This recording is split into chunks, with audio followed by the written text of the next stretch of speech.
I would like welcome you, sir, and thank you for accepting PMS Bazaar's offer to give an interview for our investors for the next financial year. Thank you for being on board, sir. Thank you, Akshara. Happy to be on this show here. Mr. Anil Rego, who is the CEO and founder of Right Horizons, has found his interest in this investment industry since age of 17. So that's a very early stage, I must say. Hardly will be around 12th or doing 12th grade or something. So what? Yes, I was. So what was that connection point that you had to take this as a profession, sir? Yeah, so of course, first it was an interest, in investments and stuff. I ended up walking across to a, equity broker office and starting off while I was a student. And this was, with money that I used to help my mother managing the home finances. A little bit I had, we've saved away. And yes, since then, I think the journey with investments, and I realized my passion for, the investment side. And started investing. Of course, from an early age, I think after taking a broker tip the first time, I decided never to ever take a broker tip again. So I said I should do my research and accordingly, actually start investing so that I have only myself to blame if I go wrong, or myself to pat on my back if I go right. So, and coming back to where I took it off as a profession, because after that I went on to do my CFA, PhD, BA, and I worked at Wipro for about 6-7 years. There I always, planned for a retirement and starting something on my own. Within 35, I did that about almost like 5 years earlier. I started Right Horizons. It was, where I felt, I'm able to help others achieve their goals, right? Just the way that I was able to achieve mine. And that was the mission to start off Right Horizons. So that was more like an entrepreneurship in you. Yes. That made you start this. Yes. So I, like I said, right from the time I started working from day one, I set out a plan for myself, so saying that this is how I'm going to retire and start something of my own.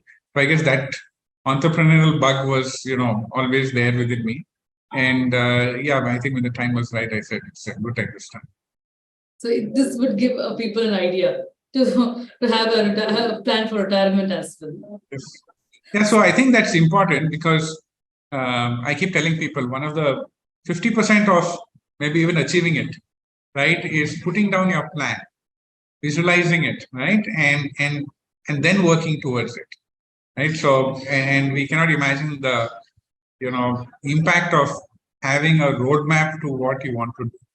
Yes. So I think that's very important for people as well. Yes, having a roadmap in life is actually a very useful one, I must say. So with talking about that, so you're entering a new financial year now. So what are your key learnings from the previous financial year that you want to carry to the next financial year? How do you roadmap the next financial year? Let me put that straight. Yes, so I think, you have good years where markets really run up, okay, and then you have years to test your patience. So this is probably one of them where, of course, the good part is markets didn't collapse like, let's say, the US, okay, Indian markets at least. At the same time, it never went up, and it comes to a point where, somebody looks at an 18-month return and said, I've gone nowhere. So that's a time where, with time, people get a little frustrated, and it's also a period where, even for fund managers, it's a very challenging time, right? Which is where you'll find a whole lot of underperformance across, because some themes that did well in the past, were not continuing to do well. So you may have done very well, and then suddenly, it begins to hurt you. So I guess those are some of the changes that, how, and that is something that, for me, I look at market cycles, and, when I was uncomfortable in, with market valuations in almost October, in that quarter of October to December 2019, right? And so we ended up de-risking because valuations were very high, right? And so to some extent, it was good for us. We were able to see that, and we de-risked. So like even when COVID came, we did sort of really well. So coming back, to the learnings, I think it's about continuing to be nimble, watch markets, look at the basics, valuations, okay, and I think it's all about sticking to the basics and continuing to do so. But I think what I like to do always, because we are very process driven, right? And that's also part of, I think, my Wipro stint sort of got that process into me. And that is something which I also realized when I studied other funds, when before we are starting our PMS, I realized that process, helps deliver consistent returns. So that is something that we've continued to do. But I do say, let's say, a yearly check, right? To say, okay, how can I improve this further? Right. So there is those small tweaks around that, one needs to continue to keep looking at and doing. And I think it's about, if you have a bit of a learning attitude, I think there's always something to take forward into the next year. Yes, it definitely keep your basics very strong. So you need to be in touch with that. That's very true words from you, sir. So moving on, about when you talk about those global macros, so it's completely volatile and very uncertain. And do you think that the impact of the global geopolitical things, which is completely uncertain now, is going to have effect in our D Street? And how do you see that next financial year coming up with us? Yeah, see, today maybe it's geopolitical as well, and it's as well economic, right? If you go back and see, let's say, the US, you have a bit of a banking crisis out there. Okay, so there are a lot of things happening. China has its own pains, Europe is has its own, right? And so there's a lot of churn happening around this. There's a lot of difficult times and inflection points that are being seen at a global scale, right? So that definitely is something which has been there as an overhang. In fact, while sort of the US came down sharply, like I said, right, India was lucky not to fall as much, and we probably fell down among the least out there. So that's been a good thing. Of course, I've been a little negative about the US, and I continue to be so. I think data has shown that whoever's the leader of a decade, underperforms probably for 1 or 2 decades at least. Okay, we saw Japan going beyond that 2 decades. China is now in the 2nd decade. Before the US, it was the leader. So I'm saying, of course, so if I go by that perspective, then yes, we have a bit of an issue out there, and it's longer one. But at the same time, I'm a lot bullish on India, and I'll give you the reason why as well. Because sometimes they say, if US, catches sneezes, everybody catches a cold and stuff like that. So that is something which is some at the back of the mind. But what I believe is there are also these global cycles that play out, right? So the US saw a huge leveraging cycle, and that sort of also causes the issues that come from it, in the future. Now, India actually saw that in the last decade, right? Where we saw almost like 3 to 4 AAA rated companies go off, into default grade and stuff like that. So, and the banks got thrashed for every time they reported NPA numbers higher and stuff. So we saw a little bit of a down there. At the same time now, because we saw that in the last decade, we're probably ready for a leveraging cycle, right? So I think India will do well. Also, when I look at in comparison with others, a lot of the policies, the frameworks, now will start come into play. So I think India is likely to do very well for this decade, and one hopes that we will be the leader of this decade.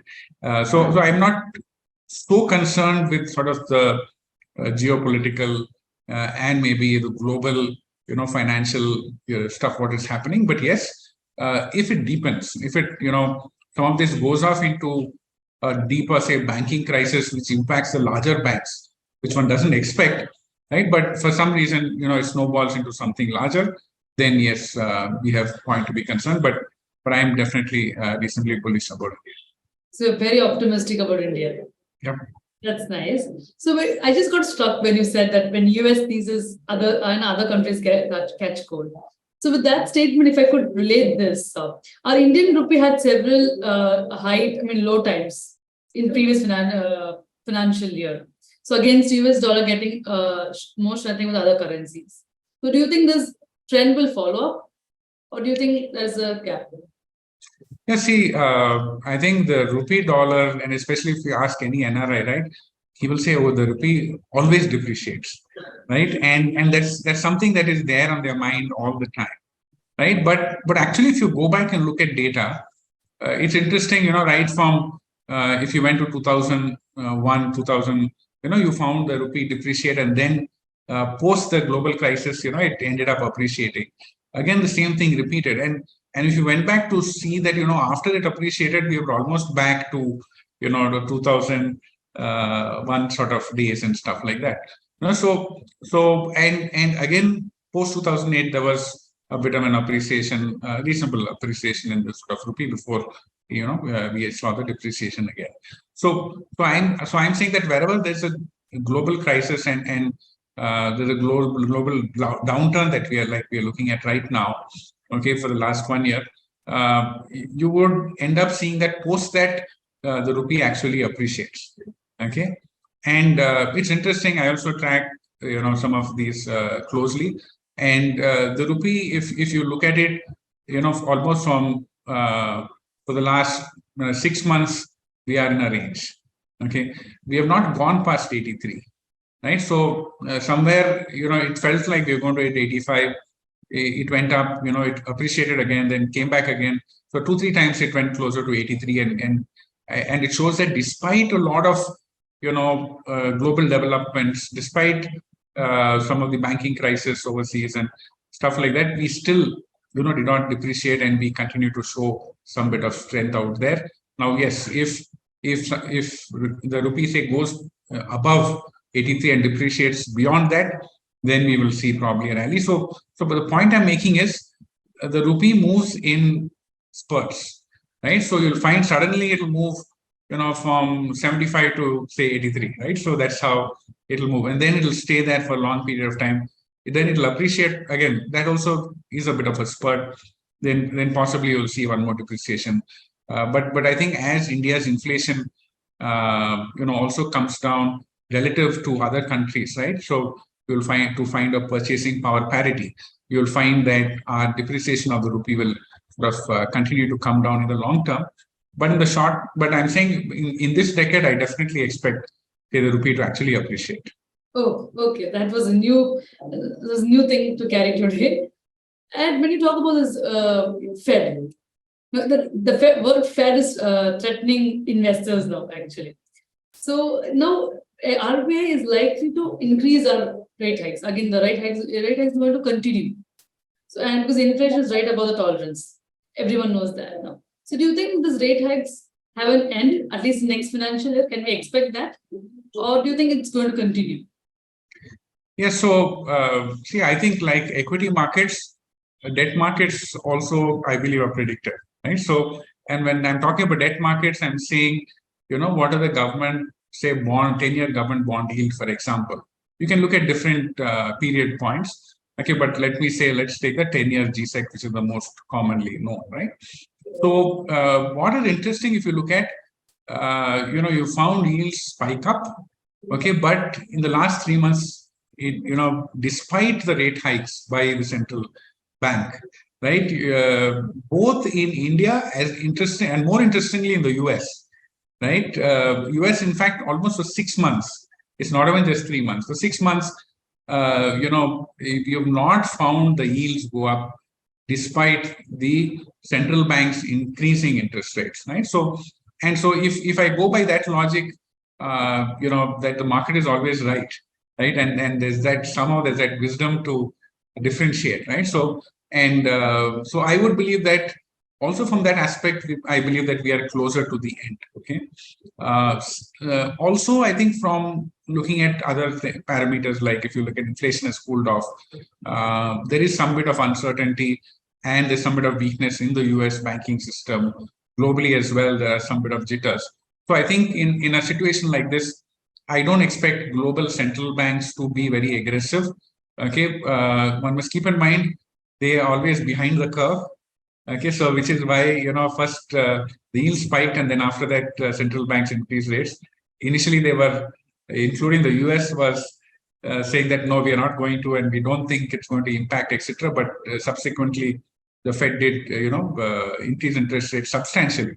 I'm saying similarly, I think from here, I believe we are closer to the end, maybe a 0.225% here or there.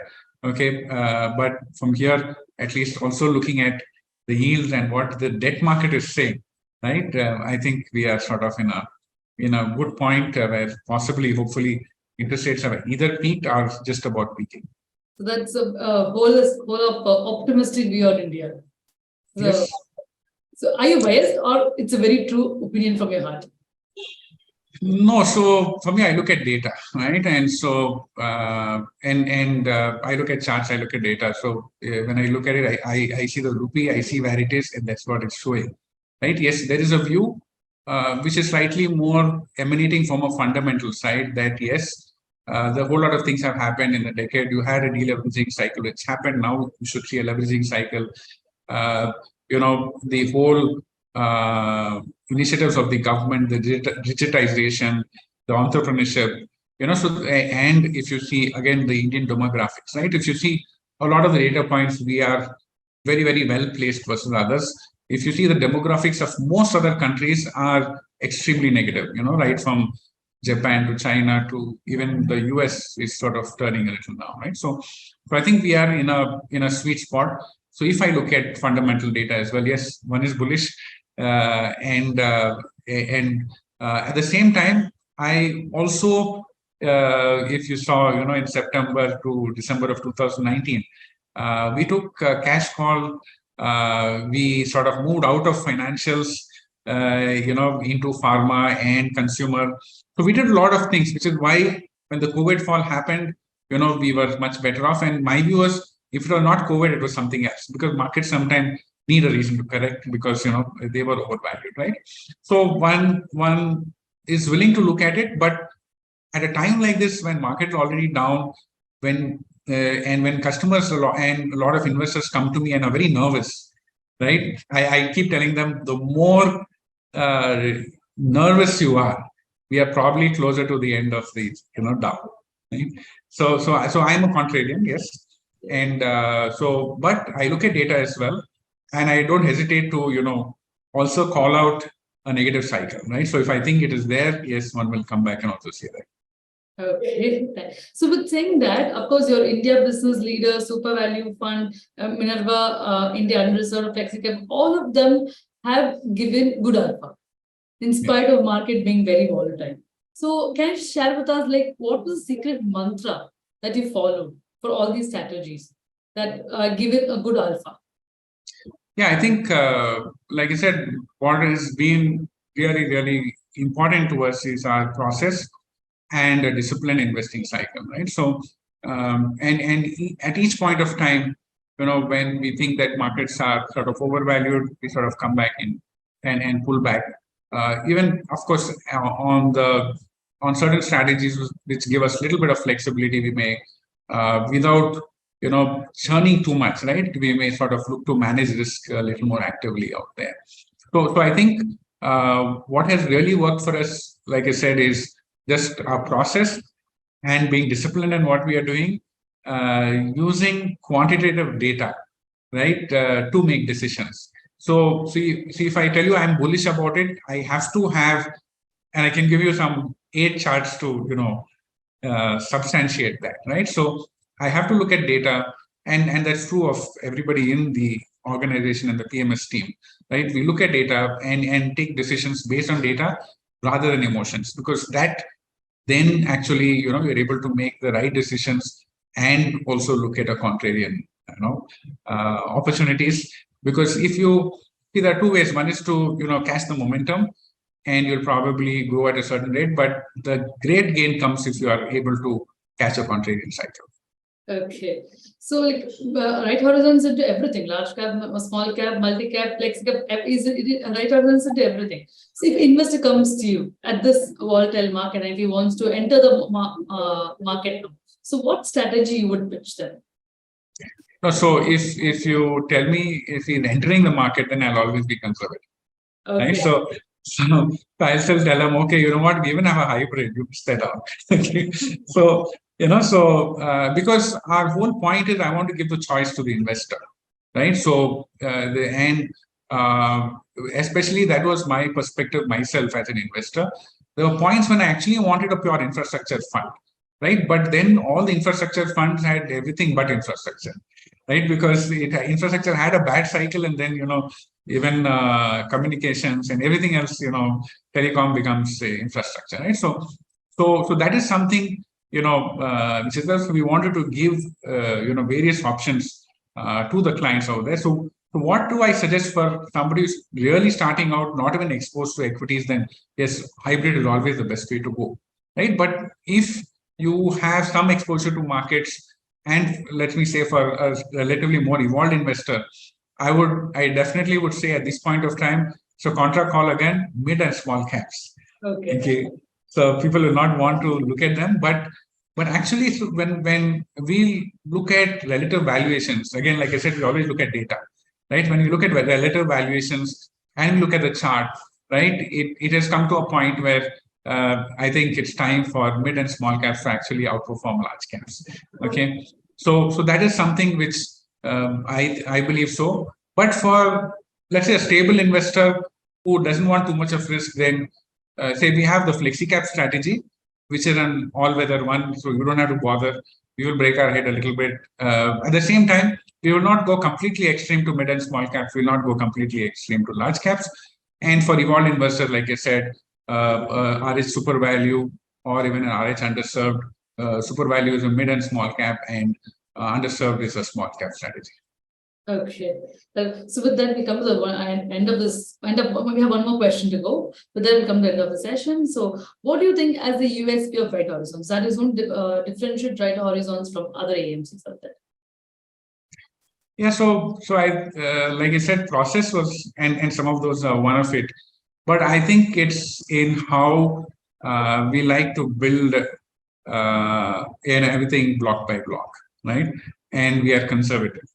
And we like to keep the client's interest in mind, right? So an example is, a lot of people, a lot of distribution companies came to me and said, why not do an AIS, right? And we know there was upfronting and so all things like that. I said, I don't want to do that. I don't mind growing slower as an organization, right? But one wants to do the things right, because where we do some of it, it's at the impact of the client, right? So I think what we really like to do is build sort of long-term relationships with our client and create a win-win both for us and our client. And I think it'll be a little more hard work, but I believe there's no reason why both of us cannot make money, right? And both of us cannot do well together. So I think that's a bit of a philosophy that, we don't mind going slower, but doing things the right way. So you invest more on the basement than building, because you feel the building should be strong if the basement is strong. Yeah. So the foundation, as I may say, right? So in fact, we've taken our whole PMS to outside distributors now after almost 12 years. Okay. So it was a very strong foundation. Yes. Right? And it's about, because I also wanted to see, when you're handling other people's money, do it in a block scalable way. There's so many learnings that sort of we've got. We know what not to do as much as what to do. Okay, so and I think that journey, that learnings, I think has helped. I think that must be the USP of right horizon, because people will, you categorize what not to do first, and then you do what to do. I think that's the biggest USP of right horizon, that differentiate it from other AMCs. So thank you. With that, we've come to the end of the session. Thank you for giving us time for an interview. And this would give an investor a clear picture of how to go about the next promotion. Thank you. Yeah, thank you, Akshara. It was good talking to you and sharing my insights. Thank you.